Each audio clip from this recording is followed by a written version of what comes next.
in which gastric acid is regurgitated. Even like a baby, right? A baby drinks milk.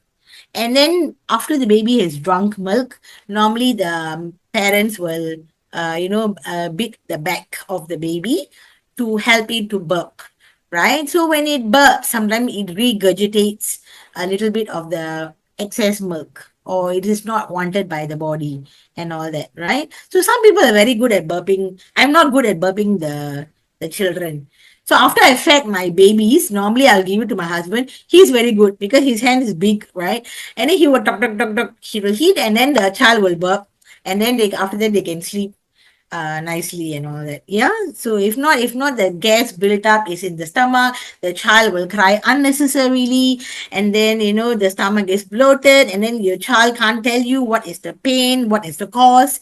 So burping the child properly is very important, especially when they are babies, right? So the entrance of the stomach is a valve which is called the lower esophageal sphincter, which is what we saw here. This splinter, the lower esophagus splinter, which is very important. The moment the food is has come in, it will close. There's a lid to close, and then it won't allow any food digestion that is being digested here to leave the esophagus. Okay, it only leaves the esophagus when the line the the splinter is weak, or the food is too acidic or too much, then it overflows or backflows and all that. Yeah. So eat moderately, so that don't eat too full. Eat half to fill half the stomach, right? So they always say, right, eat half a stomach.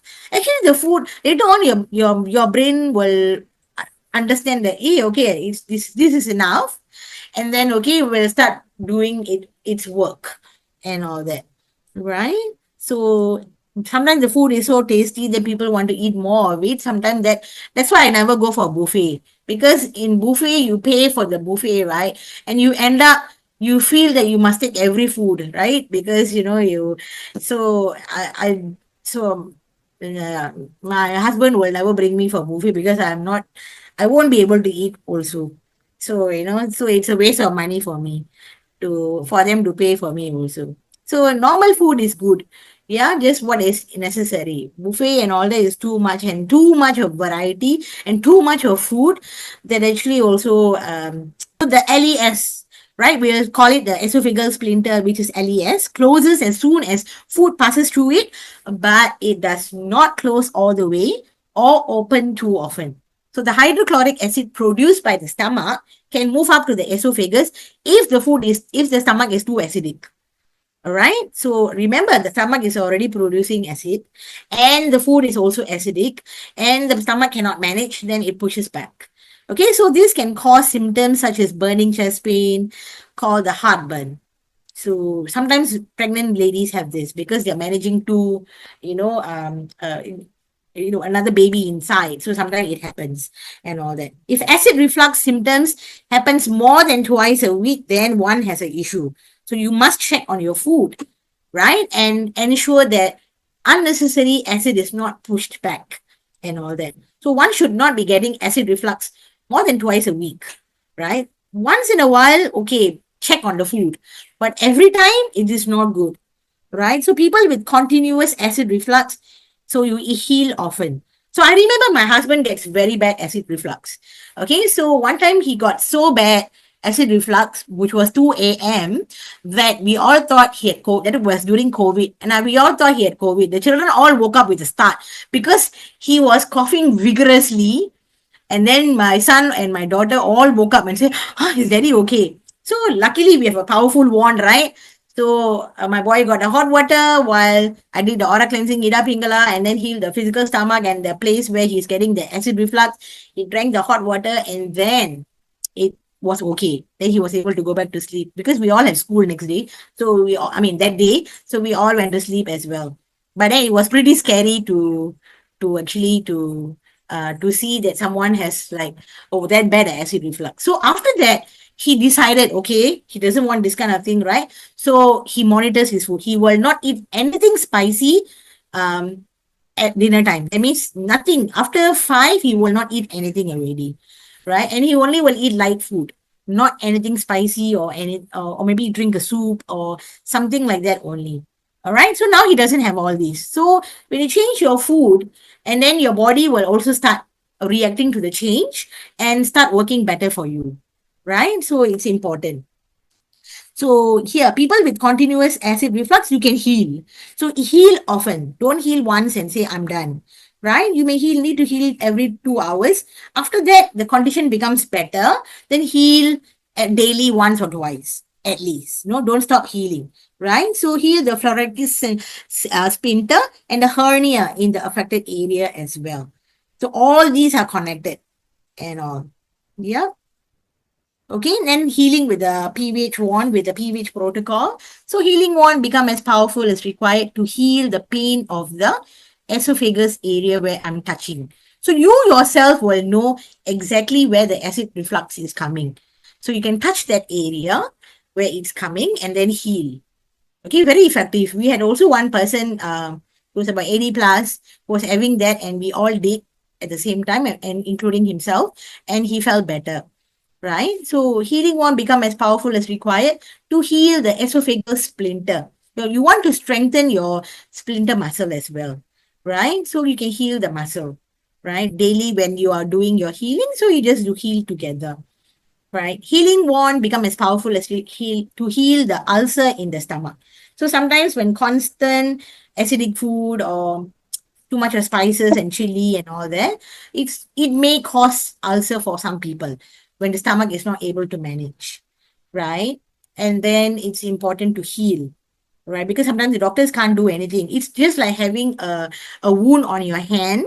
And imagine you put some chili or you put some spice or you put some even garlic or onion, even that little juice or whatever that touches, it's already burning. So imagine in the stomach when there's ulcer, there's blood, right? Which is it's open wound.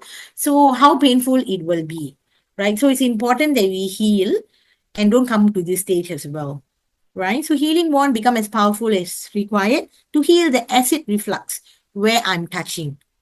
That's also you can do that, right? So you know the acid reflux is coming, or someone who's got very frequent acid reflux, heal immediately before eating, heal your physical stomach.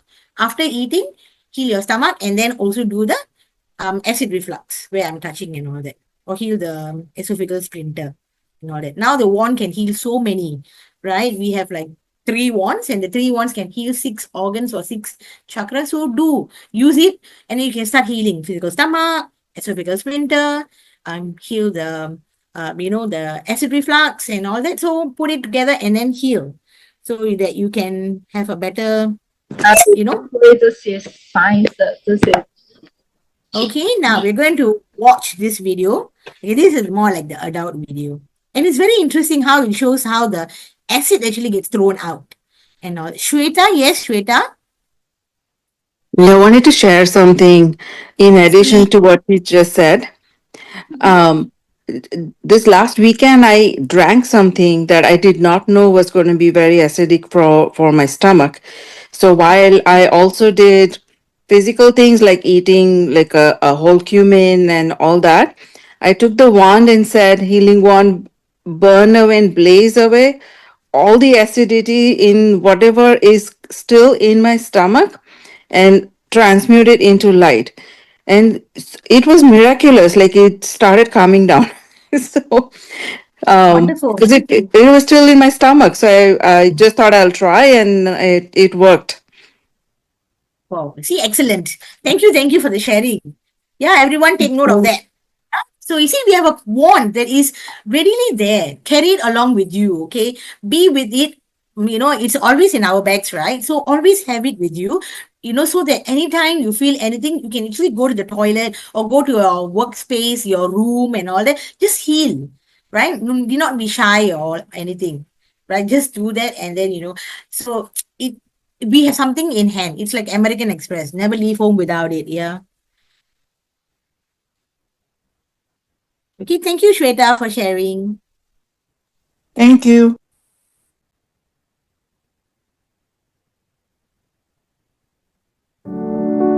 Digestion begins the moment you take a bite.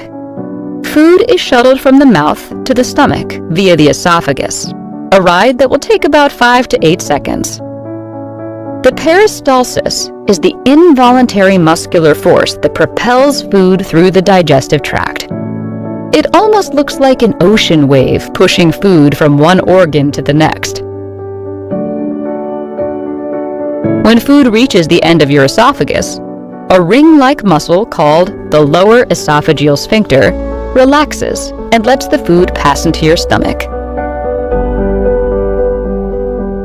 Weakness of the sphincter causes a backflux of stomach acid and heartburn. This is what we spoke about earlier, right? So there is a flap that actually stops all this from going in. But because sometimes it weakens and it's not function, it's wear and tear kind of thing. So sometimes that happens for the acid to bounce back, reflux back. The stomach is where the real action begins. Digestive juices and enzymes break down the food that you swallowed. This helps make nutrients available for absorption later in the small intestine. The digestive juices are powerful hydrochloric acids that kill pathogens in food and gives the stomach the low pH digestive enzymes need. This acid could literally dissolve most of the other organs in your body. Luckily, your stomach contains a thick mucus lining. However, when there's too much acid in the stomach, it can eat away the inner surface of the stomach, causing an ulcer. The process of digestion takes longer for some types of food than others. Simple carbohydrates, such as an energy drink, break down the fastest. This explains why many recommend energy drinks for a quick energy boost. Proteins take longer to digest, and fats take the longest time of all. The stomach slowly empties its contents into your small intestine. The muscles of the small intestine mix food with digestive juices from the pancreas, liver, and intestine, and push the mixture forward for further digestion. The walls of the small intestine are covered by tiny finger-like projections called villi. Amazing, isn't it? This is all in our stomach, yeah? Where you see all these villi are there, right? In the small intestines. These projections increase the surface area through which nutrients can be absorbed into your bloodstream. As peristalsis continues, the waste products of the digestive process move into the large intestine. The large intestine is named for the diameter of the cavity, not for its length. It is actually much shorter than the small intestine. Its role is to absorb any extra water from the digested material before it is finally excreted. If food passes through too quickly, too little water is absorbed, and you might have diarrhea. If it passes too slowly, your body absorbs too much water, and you may become constipated. It takes about 30 hours for food to move through the large intestine. All in all, the whole process, from the time you swallow food to the time it leaves your body as feces, takes about 2 to 4 days. Solid waste is characteristically brown and stinky. Do you know what causes its odor? If you guessed that bacteria are involved, you'd be right. Microbes that reside in the large intestine make a meal of the leftovers from the small intestine. The smell associated with stool comes from the gases released by bacteria. The large intestine then empties its contents into the rectum. Its job is to let you know that there is a stool to be evacuated, and to hold the stool until the evacuation happens.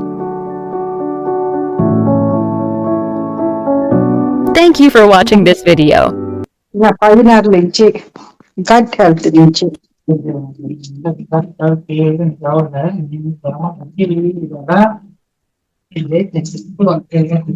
Hello, Chitra.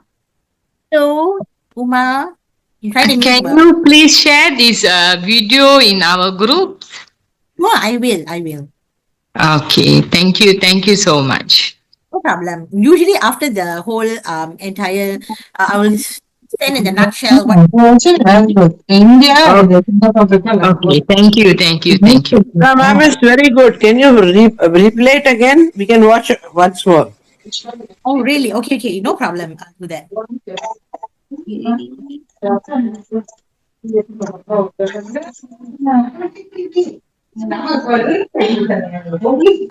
Someone is can you mute yourself? Let me see. I can't find the person. Okay. Um,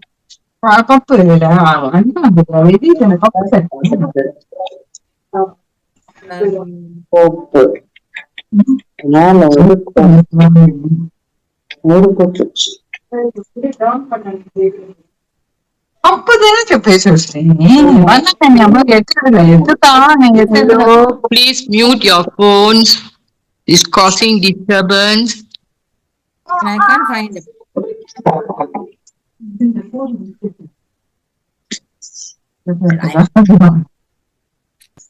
right.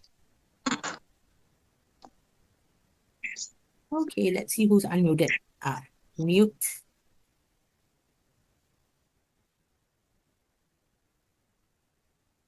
Okay. I don't want to mute all. If not, y'all cannot even open your mouth to talk anything, you know. So then, yeah. So that's why I cannot, yeah. Okay, now let's watch this video. Okay. Digestion begins the moment you take a bite. Food is shuttled from the mouth to the stomach via the esophagus, a ride that will take about 5 to 8 seconds. The peristalsis is the involuntary muscular force that propels food through the digestive tract. It almost looks like an ocean wave pushing food from one organ to the next. When food reaches the end of your esophagus, a ring-like muscle called the lower esophageal sphincter relaxes and lets the food pass into your stomach. Weakness of the sphincter causes a backflux of stomach acid and heartburn. The stomach is where the real action begins. Digestive juices and enzymes break down the food that you swallowed. This helps make nutrients available for absorption later in the small intestine. The digestive juices are powerful hydrochloric acids that kill pathogens in food and gives the stomach the low pH digestive enzymes need. This acid could literally dissolve most of the other organs in your body. Luckily, your stomach contains a thick mucus lining. However, when there's too much acid in the stomach, it can eat away the inner surface of the stomach, causing an ulcer. The process of digestion takes longer for some types of food than others. Simple carbohydrates, such as an energy drink, break down the fastest. This explains why many recommend energy drinks for a quick energy boost. Proteins take longer to digest, and fats take the longest time of all. The stomach slowly empties its contents into your small intestine. The muscles of the small intestine mix food with digestive juices from the pancreas, liver, and intestine, and push the mixture forward for further digestion.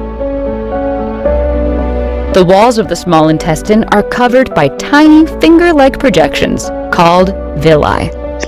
These projections increase the surface area through which nutrients can be absorbed into your bloodstream. As peristalsis continues, the waste products of the digestive process move into the large intestine. The large intestine is named for the diameter of the cavity, not for its length. It is actually much shorter than the small intestine. Its role is to absorb any extra water from the digested material before it is finally excreted. If food passes through too quickly, too little water is absorbed, and you might have diarrhea. If it passes too slowly, your body absorbs too much water, and you may become constipated. It takes about 30 hours for food to move through the large intestine. All in all, the whole process, from the time you swallow food to the time it leaves your body as feces, takes about 2 to 4 days. Solid waste is characteristically brown and stinky. Do you know what causes its odor? If you guessed that bacteria are involved, you'd be right. Microbes that reside in the large intestine make a meal of the leftovers from the small intestine. The smell associated with stool comes from the gases released by bacteria. The large intestine then empties its contents into the rectum. Its job is to let you know that there is a stool to be evacuated, and to hold the stool until the evacuation happens. Thank you for watching this video. Later on, we will share it. Thank you. Welcome. Okay, yeah, it's an interesting video, right? Because it shows exactly what happens in our whole entire system. Right? Okay, let me just get. Yes, Chitra, it's a very beautiful video to watch again and again. So we when we know what we are putting in and how it's going through, see so much of amazing cells are there, and villi and all of them are doing so many things. So it's very important that we take care of ourselves and look after our emotions and all that. Yeah, and That yeah, is wonderful, wonderful for us to know what's happening inside our body. correct. Yes, thank you. Okay, Thank now you so much. no problem. Thank you so much. Okay, so it's very important when our food is wrong. See, medicine is of no use, right? If you put in the wrong food, which is acidic, and it's like, every day eating too much of spice and all that, it is not good, right? So medicine is of no use. But when your food is right, medicine is of no need. You don't even need medicine when the food is right. Remember when in the past, in the olden times, people used to eat food as medicine. But now we have to eat medicine as food really sometimes. Correct? So change your food and lifestyle. So exercise and live a healthy lifestyle. So remember your life and your health is in your hands. So must take charge of it. All right? Because it's so important. It's our body. We can't give this responsibility to someone else when we are in charge of it. Right? So everything is connected. It's like a whole entire factory. Each part of the organ is doing a function or the other. So if one is disrupted, the other is also disrupted. So, and we do not want that to happen, right? Watch this video. It's a very interesting one. It was shared before by someone, so I decided it's very apt for today. Let's go back to medieval times. During the Middle Ages, people held a strong idea about food. They believed that what they ate affected their mood. So if they were feeling down, they would reach for dates or pears. If they were anxious, it would be chicory or lettuce. But over the years, it seems to have changed. We seem to have lost the idea that food can affect our brain. Today, as a society, we are so used to feeding our bodies that we seldom think of the brain. We connect what we eat with the shape of our waistline. And many of us forget that the same diet feeds one of our biggest organs, the brain. Food alters our brain chemistry. It shapes our thoughts and our actions.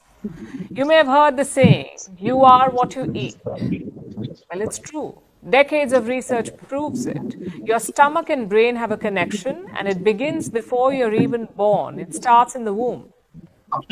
The brain and the gut originate from the same cells in the embryo. And as you grow older, this connection only gets stronger, so much so that the gut is called the second brain. Day after day, what you eat is broken down. It turns into nutrients. These nutrients are taken into the bloodstream. They're carried up to the brain. And once there, they become the very fabric of your brain. And this is very crucial.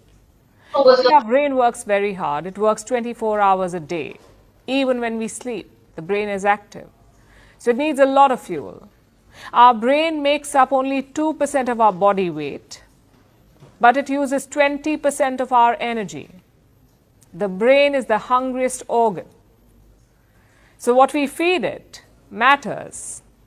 I can give you 3 reasons why. First, because of the mind's physical building blocks, our cells replace continuously. You probably learned this in primary school. But a quick disclaimer, while this is true for most of the body, it does not apply to the brain. A majority of our brain cells stay with us for our entire lives. So if you need high quality brain cells, you need high quality food. Now, healthy food protects your body, you know that. It can protect you from cancer, diabetes, heart disease. It can make you live longer. But it also helps your brain. And this is the second reason. A healthy diet can protect your mind. It can shield your brain from harm. It reduces the risk of stroke. It slows brain aging. It boosts memory. It even reduces the risk of Alzheimer's. This is the same disease that affects 46 million people today. By 2050, it is projected to affect 130 million people. And for the longest time, this projection has seemed inevitable because Alzheimer's is seen as a result of bad genes and aging. But here's what newer research says. The genes may load the gun, but it is the lifestyle that pulls the trigger. 1/3 of all Alzheimer's cases can be prevented if people eat a healthy diet. So there are long-term benefits and short-term ones as well. This brings us to the third reason. Food can affect your mood. It can happen when you don't eat something. For instance, if you have a vitamin B2 deficiency, you are more prone to depression. It can also happen when you eat too much of something. If you eat a lot of processed foods, a lot of sugar, it increases inflammation. This is the root cause of stress and low mood.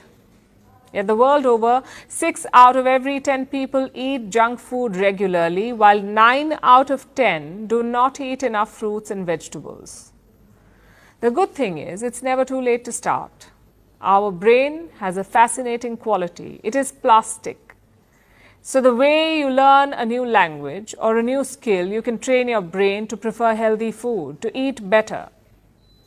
And the way new information changes your thoughts, opinions, and actions, healthy food can make you a better version of yourself. So listen to your gut and start feeding your brain right. Right? It's never too late to change here. So that's important, right? So no need to worry that, oh, I've done all this damage. Is it going to help? No, it's never too late to change, right? So number one most inflammatory food, like for an example, red meat, steaks, hamburgers, fast food, especially, yeah. So these are the ones that causes inflammatory because sometimes your body doesn't need too much of meat. Having the right amount just to give you energy is okay, but eating too much of it, it causes stress on the organs as well, right? Especially your stomach. Okay, processed meat like sausages, bacon, luncheon meat, all these are not good. Commercial baked cakes, right? Because you can bake your own cakes, right? If you bake your own cake, you won't add in certain preservatives and all that. But when you buy from the shop, they want it to last for a few days and or a weeks, right? So then there will be more things added into the cake to withstand the heat and all that, right? So it's good to just bake your own because you will be able to moderate your sugar and the kind of sugar you use and things like that, right? Anyway, too much sugar is not good, right? So you will be able to moderate something. Maybe you can put in more fruits or something that actually the fruits and nuts to make it more tastier. Cookies and brownies, all these are commercially baked ones are not good. White bread and pasta made with white flour is not good. Wholemeal or buckwheat, all these are okay, right? So deep fried food such as your French fries, fried chicken, donuts, all these are, fried chicken maybe because of protein, but because it's fried, it's not so healthy. But French fries and donuts, you might as well get real potatoes and just do it. I remember when I was young, my mother will, once in a while, it's like a treat. Like, if it's a weekend, then she'll just slice the potato and then, sprinkle some turmeric and some salt, and then she will just put it in the oven and then just bake it. Or if not, she will just fry it for us, so it is like real potato, not the one that is commercially bought French fries. right? So food rich in sugar, candy and jellies and all these are not good. Yeah. Soda, canned teas, tea drinks, sports drinks. Sometimes they are toll on the stomach and your kidneys as well because there's too much of carbon dioxide in there. Trans fat, example like found in margarine, microwave popcorn, refrigerated biscuits. Because when it's refrigerated, the butter that is used in the biscuit will solidify and it becomes more harder for the stomach to digest as well. The dairy creamers, you do not know what kind of chemicals go into the creamers. You might as well put real milk instead of these creamers. Yeah, so these are the things like most inflammatory food. So especially when someone is constantly having stomach issues or acid reflux and all that, you may want to check. Have a little notebook in the beginning to note down what you are eating so that you can see that okay, I've eaten this for breakfast, I've eaten this for lunch. If breakfast you are fine, then that means it's okay. But if you've eaten something for lunch and something is triggering off, you can actually look at your notebook and trace back and even tell the doctor if you're visiting one and then what triggered off and then they can confirm it for you. Yes, Shweta, you put up your hand. Yes. Um, to your point of processed food, wanted to give you an example. When I Cereal also, started, sorry. cereals also, right? Cereals, yes. So I was eating a lot of cereal, and it was from health food store, all healthy, whole wheat stuff, and yet I was getting a lot of body pain. And Shiva sir said, "Stop eating cereal every day. Once in a while is fine, but he said like you don't know what it takes to put it in a box." So he asked me to stop that. And the second thing Siva sir cautioned against was we might be when we eat salad from outside, the dressing in the salad has a lot of Yeah, vinegar and a lot of salt. So he yes. said skip the dressing. You can get salad from outside, but like just put oil, salt, as you were saying, like do your own thing, but like not use store bought salad dressing. Right. Yes, you're absolutely right. Yeah, even cereal, I also fell for it, because when Yes. sometimes they give so convincing that it's super duper healthy. Now I was thinking like, okay, why not? They have like nuts and cranberries and all the stuff inside. So I also was thinking, But after that, when you go deeper into and you look at, the ingredients that goes in, there are some hidden ingredients that you will be like shocked that, hey, it is not needed by the body. Yeah, and I don't know if they even tell us everything. Like I don't know. Um, Exactly, because they want to right. preserve it for years, right? For shelf Yeah. life.